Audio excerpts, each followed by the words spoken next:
សួស្តីអ្នកទាំងអស់គ្នា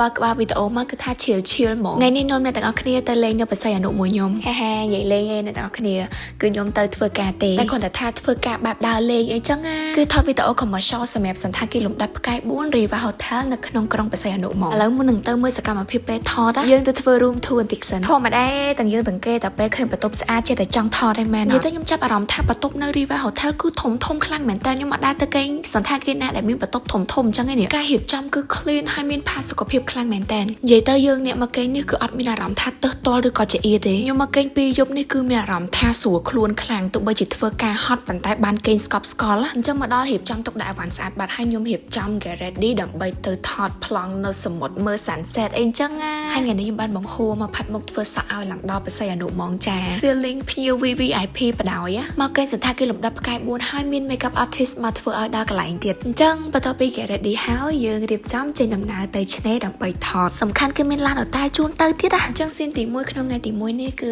ស៊ីនរបៀបយើង chilling relaxing នៅលើឆ្នេរញ៉ាំម្ហូបឆ្ងាញ់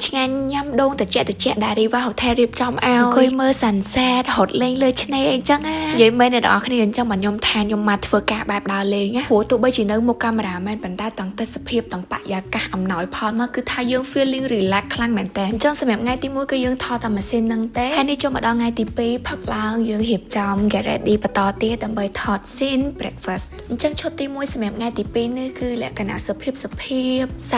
ប៉ុន្តែមានជាតិដោយសារអីអ្នកនរគ្នាមានឃើញ decor នៅខាងក្រោយខ្នងខ្ញុំអត់មានអារម្មណ៍ថាវាស៊ីជាមួយឈុតនឹងខ្លាំងមែនតើនិយាយទៅនៅនៃហាការ decor របស់គាត់គឺលក្ខណៈជាខ្មែរហ្មងសូម្បីតែកន្លែងកាទៀវរបស់គាត់ក៏គាត់ធ្វើមកលក្ខណៈដូចរោងដូចអតេះអីអញ្ចឹងនិយាយទៅគឺពិតជាសន្តាគារខ្មែរមានស្ថាបនិកខ្មែរមានបុគ្គលិកជនជាតិខ្មែរពិតហ្មងអញ្ចឹងចប់ scene breakfast ហើយយើងចូលមកដល់ scene ថ្មីមួយទៀតនិយាយទៅ scene នេះគឺខ្ញុំស្លៀកពាក់របៀបថា casual elegant អីអញ្ចឹងនិយាយទៅខ្ញុំស្រឡាញ់ឈុតនេះខ្លាំងមែនតើពាក់មកមានអារម្មណ៍ថាយើងសុភាពថ្លៃថ្នូរហើយរៀងចាស់ទុំហើយឡើងមានអារម្មណ៍ថាខ្លួនឯងឡើងទៅមកកម្រិតទៀតហ្មងអញ្ចឹង scene នេះអត់មានអីច្រើនទេគ្រាន់តែចូលមក check in ហើយលក្ខណៈ first impression របស់យើងអញ្ចឹងឥឡូវចូលមកដល់វគ្គកាន់តែពិសេសហើយហេតុអីបើខ្ញុំថាពិសេសអ្នកនរគ្នាជួយមើលម្ហូបនៅលើតុតិចមើលនិយាយពីថាម្ហូបគាត់តំណងខ្លាំងណាស់មានតាំងពីម្ហូបខ្មែរម្ហូបអឺរ៉ុបហើយខ្ញុំអ្នកតមនេះគឺថាឃើញឲ្យស្រក់ទឹកមាត់តែមានណាទៅគេង2ថ្ងៃហ្នឹងគឺថាក្បត់ខួរក្បាលមកផ្លែតសិនធ្វើតាមបេះដូងចប់ពីម្ហូបថ្ងៃត្រង់ហើយចូលមកដល់ពេលល្ងាចម្ដងចូលមកដល់ឈុត dinner នេះសូមអនុញ្ញាតច្រើនឲ្យអ្នកទាំងអស់គ្នាមើលដោយខ្លួនឯងម្ហូបគឺឡើង high level អញ្ចឹងឈុតយើងក៏ត្រូវតែបែប classy ដែរមែនអញ្ចឹងនេះគឺជាឈុតខ្ញុំសម្រាប់ការថ